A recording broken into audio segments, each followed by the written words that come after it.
29 € par mois, 348 € par an, juste pour envoyer un PDF à quelqu'un qui te donne son email. Podia, System.io, Gumroad, tous ces outils te facturent chaque mois pour une fonctionnalité basique que tu pourrais créer toi-même si tu savais coder. Mais justement, tu ne sais pas coder. Et si je te disais que j'avais trouvé un moyen de supprimer cette dépense définitivement, sans apprendre à coder, sans payer un développeur et sans abonnement? J'ai créé ma propre application de landing page. Elle tourne, elle capture des emails, elle envoie mes contenus automatiquement et elle m'a coûté exactement 0 €. Et le plus fou dans tout ça, c'est que je l'ai construite en une seule matinée. Pas de friction, pas de dashboard ultra complexe avec 200 fonctionnalités dont tu ne te serviras jamais, juste l'essentiel, ce dont tu as besoin maintenant. Dans cette vidéo, je te montre absolument tout, étape par étape. Comment j'ai fait et comment tu peux faire exactement pareil avec l'IA comme outil. Et tu n'as pas besoin d'être développeur, pas besoin d'avoir de compétences techniques, juste besoin de parler à une intelligence artificielle. Tu vas économiser des centaines d'euros et reprendre le contrôle. C'est ça, le vibe coding, et ça commence maintenant.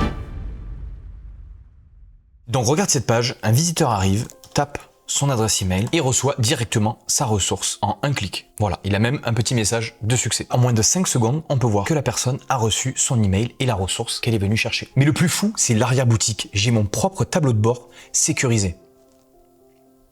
Donc là, on a une page d'accueil qui est encore un template que je viendrai personnaliser plus tard. On a également une table qui contient tous les lead magnets. Avec un seul bouton, on peut en ajouter un nouveau. Donc on a juste à mettre un nom, une URL, donc un slug qui est là et créé directement via le nom, le lien de la ressource que vous voulez partager, le titre. Vous pouvez voir que le titre ici se met à jour automatiquement. Donc on voit exactement ce qu'on est en train de construire. Donc titre de test. J'ai mis aussi les sous-titres qui est bien sûr optionnel. Vous pouvez aussi mettre une image pour changer l'image par défaut qui est ici, une description détaillée et vous pouvez modifier le texte du bouton. Il vous suffit d'un clic pour mettre ce lead magnet en ligne. Donc là on voit qu'il y a une petite erreur, c'est corrigé, on clique sur le bouton et voilà, notre lead magnet est en ligne. On peut cliquer sur le lien et boum, la page est en ligne. Donc mets bien ta ceinture, aujourd'hui on va construire cet exact système. Avant de commencer, je te mets à disposition une fiche récapitulative où tu auras tous les liens, toutes les instructions pour éviter de te perdre. C'est le premier lien dans la description. Donc première étape, on va créer tous les comptes dont on va avoir besoin dans cette vidéo. Donc en premier, on va créer un compte sur GitHub. GitHub qui va nous permettre dans un premier temps de sauvegarder notre application et dans un deuxième temps de se connecter facilement aux autres sites. Donc on va cliquer ici sur Sign Up, voilà, et vous avez juste à remplir les informations et à créer votre compte. Maintenant, on va passer à Supabase. Supabase qui va être notre base de données. Bien sûr, tous les outils que je vous montre aujourd'hui sont 100% gratuits. Donc là, pour créer un compte, il n'y a rien de plus simple, vous cliquez sur Continuer avec GitHub. On va en fait réutiliser le compte qu'on vient de créer. Donc vous allez arriver sur cette page, vous pouvez laisser le nom de base, le type bien mettre personnel et le plan, le gratuit. Et on fait créer une organisation. Voilà, donc là, maintenant, c'est la page de création d'un nouveau projet. Donc là, le projet, on va le renommer lead magnet-Léo IA par exemple. Vous pouvez mettre ce que vous voulez. Et le mot de passe, je vais le générer aléatoirement. Voilà, vous pouvez le copier et l'enregistrer quelque part. La région, on laisse à Europe et on va faire créer nouveau projet. Voilà, quand vous arrivez sur cette page, ça veut dire que c'est effectif. Maintenant, on va créer un compte Resend. Resend, ça sert à quoi? Ça va nous permettre d'envoyer les emails. Donc, on va cliquer pareil, login avec GitHub. Voilà, donc là, ça va vous demander en fait l'autorisation pour connecter Resend à GitHub. On fait autorisation. Voilà, votre compte est créé, ne fermez pas la page, on y reviendra un petit peu plus tard. Et le dernier compte qu'on va créer, c'est MailerLite. Donc MailerLite va nous permettre de sauvegarder les adresses mail de nos abonnés et de mettre en place des automatisations. Donc d'envoyer des mails automatiquement selon certains critères. Donc là, vous avez juste à rentrer les informations. Moi, je l'ai déjà fait pour que ça dure pas longtemps. Vous cochez ici et vous créez votre compte. Voilà, donc quand vous arrivez sur cette page, c'est que votre compte est bien créé. Maintenant, on va devoir installer Google Antigravity. Donc Google Antigravity, c'est l'environnement de code qui va nous permettre de créer les applications à l'aide de l'intelligence artificielle. Donc très simple pour l'installer, vous cliquez sur Download si vous êtes sur Windows, donc avec Windows ou macOS, vous l'installez, vous vous connectez avec votre compte Google et on se retrouve tout de suite. Voilà, donc une fois que vous avez installé Antigravity, vous vous retrouvez sur cette page et en premier, on va installer Node. Donc Node va nous permettre de lancer directement l'application en local sur notre machine. Donc tout simple, on va pas le faire nous-mêmes, on va demander à l'IA de le faire pour nous. Donc là, moi je vais choisir Gemini 3 Flash, on va se mettre en planning et je vais lui demander installe-moi Node. Donc voilà, vous faites entrer. Moi, je vais pas le faire parce que je l'ai déjà installé. On se retrouve à la prochaine étape. Ok, donc ensuite, on va installer la passerelle entre notre base de données et l'IA. Donc ça, super simple. Une fois que vous avez l'agent ouvert, s'il n'est pas ouvert, vous avez juste à cliquer sur ce petit bouton. Vous cliquez ici sur les 3 petits points, MCP Server, et on va taper Supabase, tout simplement.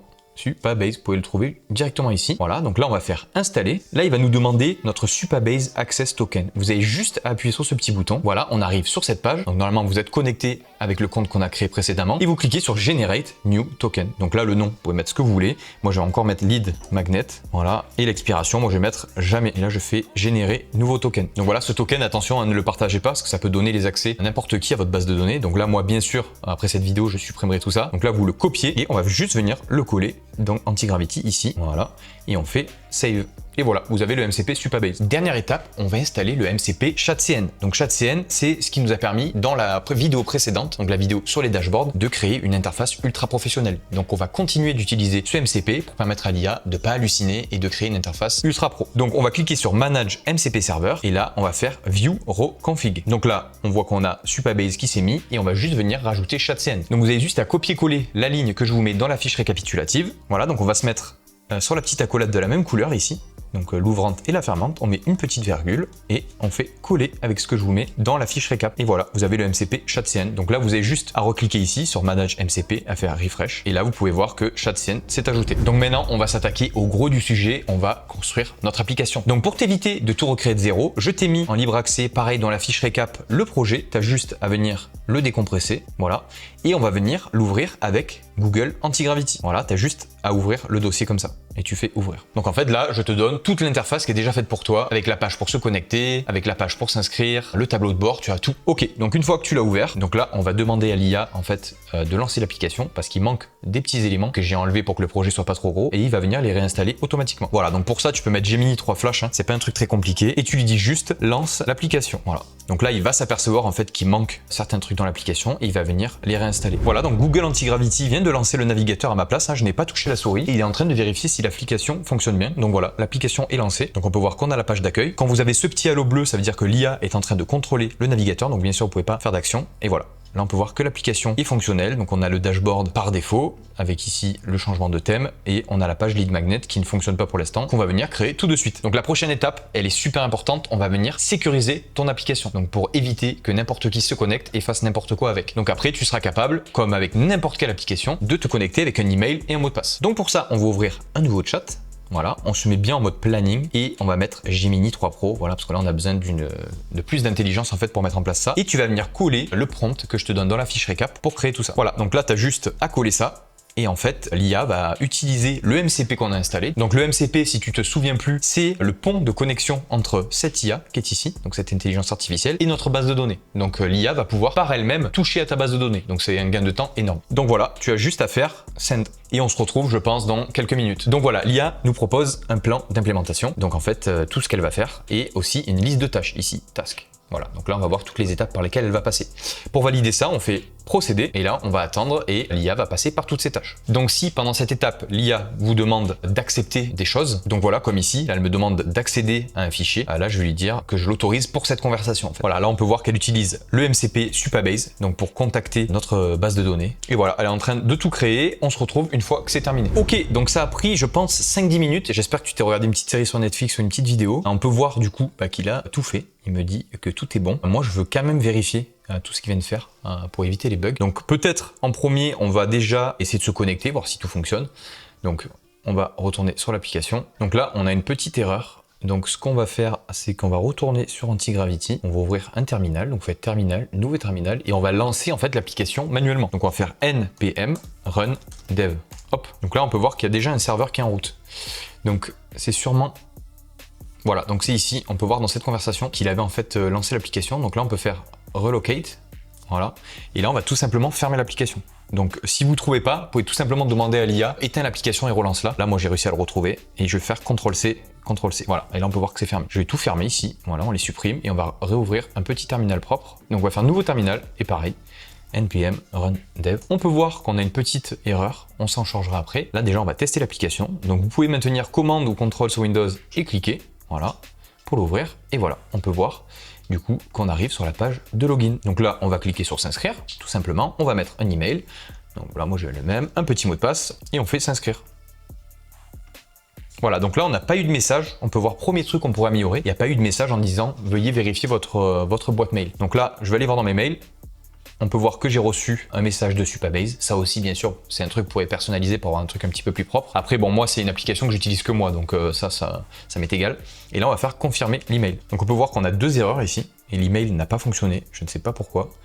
Confirme, voilà, page 404. Donc, on va tout simplement commencer par copier ça. Voilà, dans Antigravity. Quand je confirme mon mail via Supabase, j'ai cette URL. Donc, on peut le mettre. Et on va mettre aussi, du coup, l'erreur qu'on avait sur l'application. Ou alors peut-être qu'on s'en occupera après, c'est vrai que ça fait peut-être un peu beaucoup. Déjà, on va s'occuper du mail. Et on fait juste entrée. Donc là, elle nous donne un plan d'implémentation.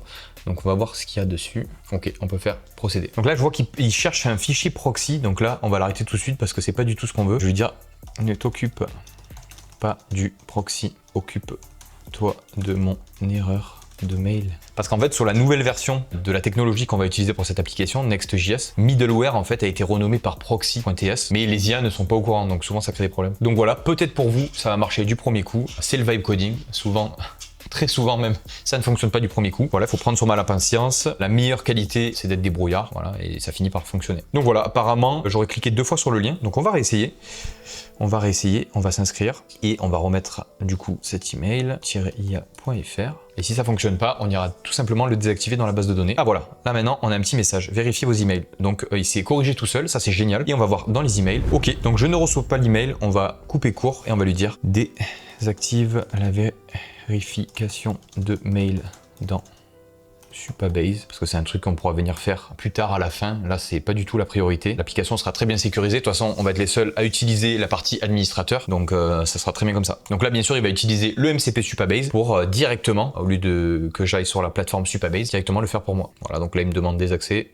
On lui donne et il fait encore appel au MCP Supabase. Donc ça, c'est vraiment génial. Ça nous fait gagner beaucoup de temps. Donc apparemment, il ne peut pas modifier ce paramètre de sécurité. Donc on va le faire nous-mêmes. On va aller dans Supabase Dashboard Hot Provider. On clique sur son lien, Open, et on va aller dans Confirm Email et on va le désactiver. Et on peut faire Save Changes. Voilà, donc normalement, ça devrait fonctionner. Donc on va retourner sur notre application. On s'inscrit.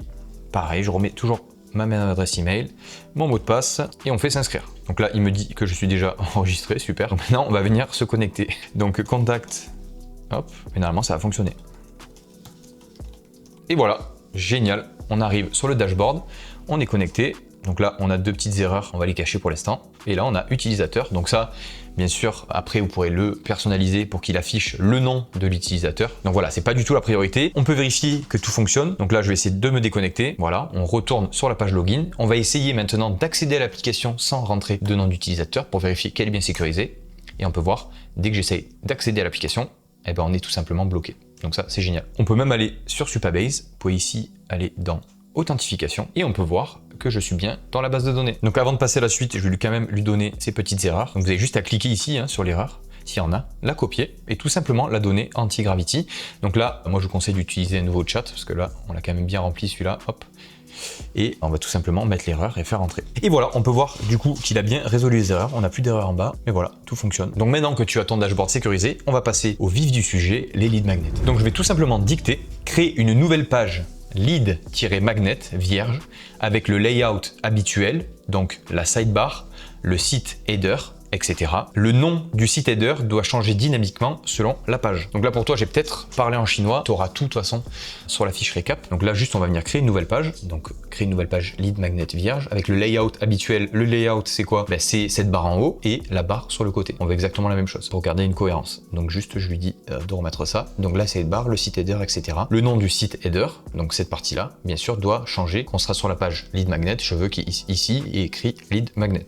Donc là j'ai juste à appuyer sur envoyer. Et on se retrouve dès que c'est terminé. Donc si jamais pendant une requête comme ça, ton IA te donne une erreur ou s'arrête brutalement, tu as juste à taper continuer dans le chat, tu fais entrer et normalement ça va reprendre là où ça s'était arrêté. Il se peut aussi qu'avec la version gratuite d'Antigravity, tu arrives à court des crédits gratuits. Donc tu as juste à attendre. Il va te donner normalement une date où tu pourras reprendre et il faudra reprendre là où tu t'es arrêté. Voilà, donc là il nous a créé le plan d'implémentation, on va l'ouvrir. Voilà, bah écoute, je lui fais confiance, hein. Lead-magnet, ok, nickel. Et là on fait procéder. Donc là en fait on va créer la page vierge, donc il n'y aura rien dedans et après on pourra créer en premier la table et le reste. Voilà, donc c'est terminé. On peut voir qu'il a créé la page ici, on le voit, lead magnet, et on va tester d'aller dessus. Et voilà, super. Donc il a directement compris qu'il fallait connecter du coup cet onglet avec la page et on a exactement ce qu'on veut, le titre qui a changé dynamiquement et la page lead magnet. Donc maintenant on va rajouter la table qui va contenir nos lead magnets comme j'ai montré dans la démo et le petit bouton pour ajouter un lead magnet. Dans la page lead magnet, je veux que tu crées un tableau avec le MCP chatCN qui liste mes lead magnets depuis Supabase. Donc si la table sur Supabase n'est pas créée, il faut que tu la crées avec le MCP Supabase. Donc cette table, je veux voir l'image, le titre, le lien public du lead magnet un bouton pour copier le lien et je veux que tu utilises la table déjà présente dans les composants et utilise le MCP SHAD-CN. Voilà, confirmé et on fait entrer. Ok, donc on a le plan d'implémentation comme d'habitude. On l'ouvre. Donc voilà, il a récupéré ce que je lui ai demandé, donc la table de la page d'accueil en fait, parce que au lieu de tout recréer, si vous recréez tout avec l'IA, forcément elle va halluciner, elle va faire des erreurs. Là, on a une table qui est vraiment géniale, où on peut glisser les éléments, tout ce qu'il faut en fait. Donc pourquoi pas la réutiliser? C'est ce que je lui ai demandé et il va le réutiliser. Là, on peut faire procéder. Donc là, on peut voir qu'il va aussi créer sur la base de données du coup une nouvelle table pour stocker tout simplement nos lead magnets. Comme d'habitude, il utilise le MCP Supabase. Nous, pendant ce temps, on peut se frotter les mains et aller regarder une petite vidéo YouTube. Donc si jamais tu as le moindre problème avec ce tuto, que tu es bloqué à une étape, n'hésite pas à m'envoyer un email sur contact@leo-ia.fr et je me ferai un plaisir de t'aider. Et là, on peut voir du coup que là, de mon côté, c'est terminé. Donc on va voir un petit peu la surprise. Ah, super. Donc on va copier. Et on va lui mettre ici, hop, et il va tout simplement nous corriger ça. Donc là, je pense que le problème vient, parce que j'ai déjà eu cette erreur plusieurs fois avec l'expérience, c'est qu'il a mis une image de Unsplash, un site d'images, mais en fait avant, pour utiliser les images, il faut l'autoriser via l'application, ce qu'il n'a pas fait, du coup ça bloque. Voilà, là on peut voir en fait qu'il a rajouté le site, et du coup là ça va fonctionner. Donc là bien sûr, si j'arrive sur la page, on va quand même rafraîchir. Voilà, incroyable, on a une image, on a le titre et on a le lien public. Donc là, bien sûr, je pense que ça va pas fonctionner parce qu'on n'a pas encore créé de page non trouvée, ça c'est normal. Il a mis LM pour lead magnet, bonne idée. Voilà, donc c'est plutôt pas mal. Ça ressemble à la table qu'il y a dans la page d'accueil. Maintenant, ce qu'on veut, c'est créer le créateur de lead magnet. Donc là, pareil, on se retrouve sur Antigravity. Je veux que tu crées un drawer avec un écran scindé en deux, split screen. À gauche, le formulaire de configuration, donc le titre, le slug, le lien de la ressource, l'emplacement pour uploader une image, le nom du bouton. Et à droite, je veux la prévisualisation de la page en direct. Je te fournis également un screenshot de la page pour que tu respectes exactement le design. Donc voilà, là je vais lui donner ce screenshot pour qu'il reproduise ça. Vous aurez aussi le screenshot du coup dans la fiche récapitulative. Voilà, et là on peut cliquer sur entrée. Donc si jamais quand vous faites des modifications, un truc ne vous plaît pas, vous avez toujours ce petit bouton pour revenir en arrière. Alors moi, plusieurs fois ça m'est arrivé, une fois que j'appuie sur ce petit bouton, ça m'a supprimé des fichiers importants et pas que les fichiers modifiés. Donc c'est pour ça que je te conseille d'aller voir ma vidéo. Je te mets, je pense, le lien là ou là, d'une petite extension qui te permet de sauvegarder facilement ton application à un instant T et du coup de revenir aux versions précédentes super facilement. Donc voilà, c'est terminé, on va maintenant tester. Ah, bah super, une erreur, donc on a juste à la copier et à la coller dans l'IA comme d'habitude. Voilà, donc il a corrigé l'erreur et là on peut voir qu'on a le petit bouton créer un lead magnet. Donc là on va cliquer, on va voir ce qui se passe. Parfait, on a le petit drawer, génial. Donc là, le titre, est-ce que ça va fonctionner? Titre, parfait, c'est incroyable. Le slug du coup, c'est ce qu'il y aura dans l'URL. Donc là, par exemple, crée ton dashboard pro. Voilà, donc là, je vais marquer dashboard pro. Entre ton mail pour recevoir la fiche gratuitement. Donc là, on peut voir qu'on peut même mettre une image. Et là, on a même le bouton. On va tenter d'enregistrer, voir si ça fonctionne. Génial, ça a l'air de fonctionner. Donc là, maintenant, on va créer tout simplement les pages dynamiques. Donc on va remettre la capture d'écran que je vous fournis. Voilà, et là, on va lui dire tout simplement, je veux que les lead magnets soient accessibles publiquement et je veux que l'adresse soit ressource. Voilà, moi, je vais faire comme j'ai fait sur mon application de base, donc soit accessible publiquement et je veux que l'adresse soit, et là, je vais mettre /ressource. Donc voilà, vous pouvez mettre ce que vous voulez. Et on fait entrer. Donc voilà, moi j'ai fourni le design, comme ça va un petit peu plus vite. Vous pouvez vraiment faire ce que vous voulez, si vous voulez tout changer, si vous voulez trouver aussi une autre inspiration, par exemple sur Pinterest ou... Moi l'inspiration que j'avais pris pour créer cette application, c'était les pages Podia, un service payant pour de base créer des formations mais aussi faire des landing pages. Et du coup, c'est un truc hyper minimaliste qui me convenait à 100%. Donc là, on voit qu'il a créé encore le plan d'implémentation. Donc on va quand même le vérifier. Là, on voit que du coup, l'adresse sera ressource et le slug c'est ce qu'on a défini quand on crée le lead magnet. Donc c'est ce qu'il y aura dans l'URL en fait. Et là, ça me paraît pas mal. Donc je vais faire procéder. Voilà, c'est terminé. On va vérifier. On va cliquer sur le petit lien ici. Donc on va rafraîchir la page. Donc là, il y a un petit problème parce qu'il n'a pas modifié dans la table. Donc on va manuellement taper l'adresse. Source. Nickel. Donc on peut voir que la page est dispo. Je vais juste lui dire de corriger. Attention parce que dans la table de la page lead magnet, il y a encore les vieux liens avec /lm alors que nos lead magnets maintenant sont avec un /ressource. Entrée. Voilà, donc forcément vous allez avoir des petites erreurs, des petits trucs à modifier. Il faut juste les identifier et les expliquer clairement. Si jamais vous n'arrivez pas à l'expliquer, ouvrez par exemple ChatGPT ou Gemini ou Claude, vous expliquez votre problème et vous lui demandez de créer un prompt pour Gemini qu'on utilise ici et plusieurs fois ça peut sauver la vie. Voilà, donc là il a corrigé, on va rafraîchir, on peut voir que je pense qu'on a la bonne adresse, on va cliquer sur celui-là par exemple. hop, nickel, ça fonctionne, c'est ultra fluide. Voilà, ça ouvre la page directement. Petit truc qu'on pourrait améliorer, on n'a pas de feedback quand on appuie sur le bouton là. Donc vous pourriez tout simplement expliquer, quand j'appuie sur le bouton copier, j'aimerais avoir un petit retour pour être sûr que je l'ai copié, parce que là c'est vrai que du coup on ne sait pas si on l'a bien copié ou pas. Donc voilà, pour récapituler, on a un bouton pour créer les magnets. Donc bien sûr, il n'est pas autant parfait que la version que je vous ai montré dans l'intro. Là la vidéo c'est de voir un petit peu le principal. Après c'est à vous de venir tout corriger, sinon la vidéo elle durerait 5 heures. Moi quand j'ai fait mon application, ça m'a pris une grosse après-midi. Donc là il faudrait venir améliorer ici pour qu'on puisse uploader des images. Donc vous avez juste à demander dans le formulaire de création de lead magnet, j'ai envie de pouvoir uploader mes images. Donc fais en sorte que les images aillent sur la base de données et l'IA va s'occuper de tout. Pareil ici, on voit qu'on a une croix ici, une croix là. Donc voilà, c'est le genre de petits trucs qui arrivent tout le temps qu'il faut corriger. Donc maintenant qu'on a notre page fonctionnelle, on va vouloir envoyer les emails aux personnes. Donc voilà, on se retrouve sur Resend, on va ici dans API Key et on va créer une clé API. Donc pareil, le nom, moi je vais marquer lead magnet, permission full et je fais ajouter. Voilà, donc là on va copier cette clé là, bien sûr à ne montrer à personne. Donc là moi dans cette vidéo je vous la montre parce qu'elle sera supprimée dès que j'aurai mis la vidéo en ligne. En attendant on va la coller ici, voilà, et on va faire un petit prompt. Quand l'utilisateur rentre son email et clique sur recevoir la ressource, il faut que Resend envoie l'email. Je te mets ici ma clé API, donc ajoute-la dans le projet. Je veux que l'email soit ultra basique, ressemble à un email qui pourrait être envoyé par un humain via Gmail. Et je veux également que tu ajoutes l'abonné sur MailerLite. Voilà. Donc on va aller sur MailerLite maintenant, pareil, pour avoir la clé API. Donc on va dans intégration, API, on va faire utiliser, générer un nouveau token. Donc là pareil, toujours pareil, lead magnet, et on coche ici et on crée. Voilà, pareil, on va copier. Donc clé API MailerLite, hop, hop. Voilà, et on peut faire entrer. Voilà, donc on a le plan d'implémentation, on va vite fait le vérifier. Donc là, comme je vous montrais, il va ajouter les clés API dans ce fichier qui est sécurisé. Il va installer ce dont il a besoin. Voilà, je pense que c'est bon et on peut faire procéder. Voilà, donc là, il a terminé. On peut voir que du coup, c'est fonctionnel. Juste un petit détail, c'est que sur Resend, du coup, vous pourrez envoyer l'email uniquement qu'à l'email avec lequel vous avez créé le compte. Parce que d'abord, il faut ajouter un nom de domaine. Il faut juste cliquer ici, tu vas dans Resend, domaine, add domaine, voilà, tu rentres ton nom de domaine et après il faut l'authentifier. Donc si tu ne sais pas faire, tu as juste à demander à ChatGPT ou Gemini comment ajouter mon nom de domaine sur Resend.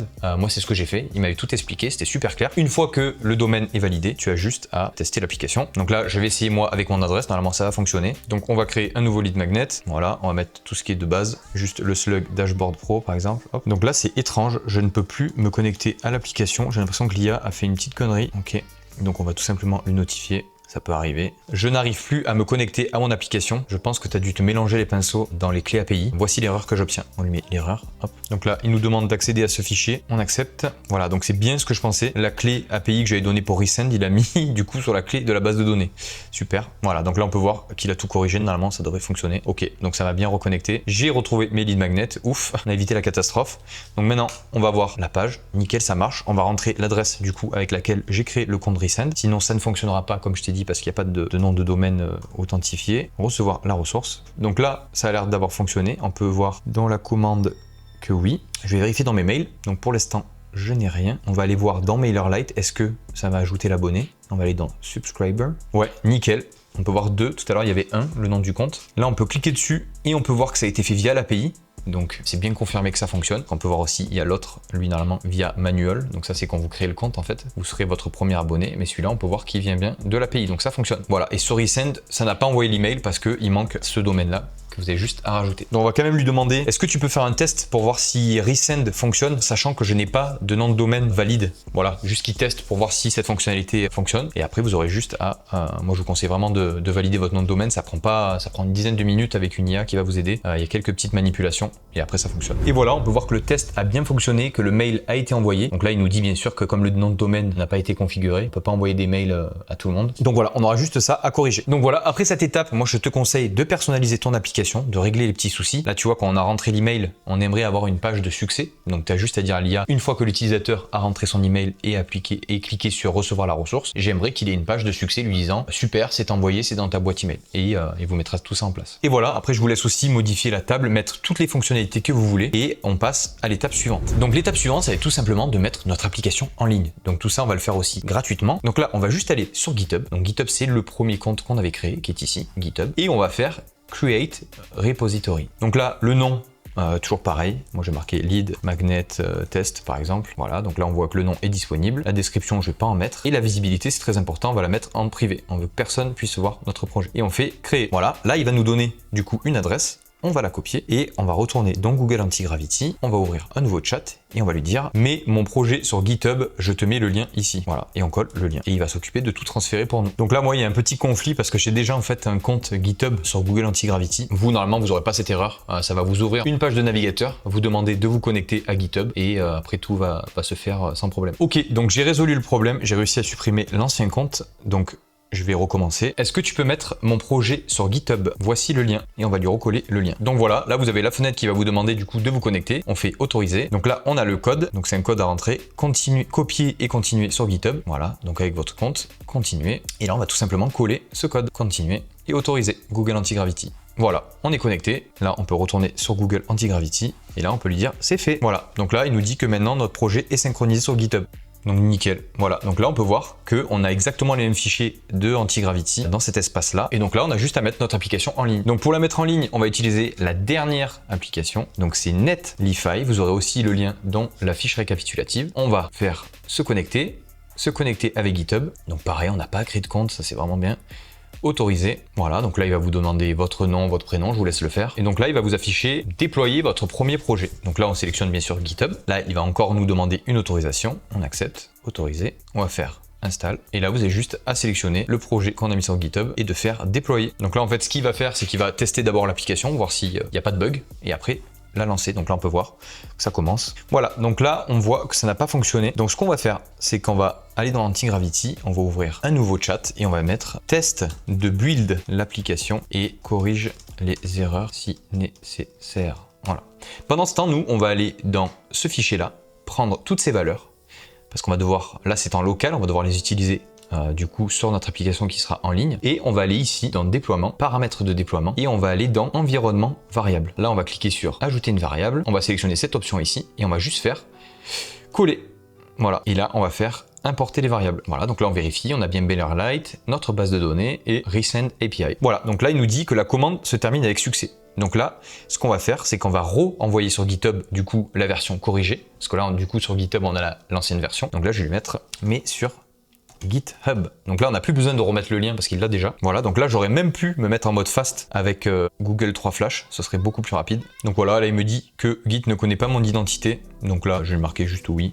Qui mette un truc. Moi, je vous conseille de mettre votre nom et votre prénom et votre adresse email. Là, je vais mettre n'importe quoi parce que c'est une application de test. Voilà, les modifications ont été poussées sur GitHub. Donc là, vu que Netlify est connecté en direct avec GitHub, il va retenter de déployer l'application. Voilà, on peut voir que là, ça a échoué. Et là, celle qu'on vient d'envoyer juste maintenant, et ben en fait, il va la mettre en ligne automatiquement. Donc avant, bien sûr, il va la tester, comme tout à l'heure. Donc là, normalement, ça devrait fonctionner. Et voilà, on peut voir que notre application est déployée. Donc là, on a un bouton ici en haut, Open Production Deploy. On clique dessus, ça va nous ouvrir notre application qui est maintenant en ligne. Donc bien sûr, vous avez une adresse qui est un petit peu moche. Moi, je vous conseille après d'ajouter votre nom de domaine, pareil, comme pour Resend, pour avoir une adresse qui est personnalisée. Donc pareil, vous pouvez demander à ChatGPT de vous expliquer comment ajouter un domaine sur Netlify. Et là, on va tester de se connecter, voir si tout fonctionne. Connexion. Et voilà, notre application est en ligne, fonctionne. Donc, on va aller sur la page Lead Magnet, vérifier que les lead magnets fonctionnent. Donc là, on peut voir que les liens sont mis à jour. On va essayer d'aller dessus. Voilà, donc j'ai copié. Hop. Et voilà, notre landing page est en ligne. Donc, tout le monde peut y accéder, rentrer son email et recevoir tes ressources. Donc voilà, cette vidéo m'a demandé beaucoup de préparation. Donc, si elle t'a plu, n'hésite pas à liker et à t'abonner. N'oublie pas de récupérer ta fiche récapitulative. C'est le premier lien dans la description, comme ça tu es sûr de n'oublier aucune étape. Si tu as des questions, n'hésite pas à les poser en commentaire, je me ferai un plaisir de te répondre. Et moi je te dis à très bientôt pour une prochaine vidéo. C'était Léo,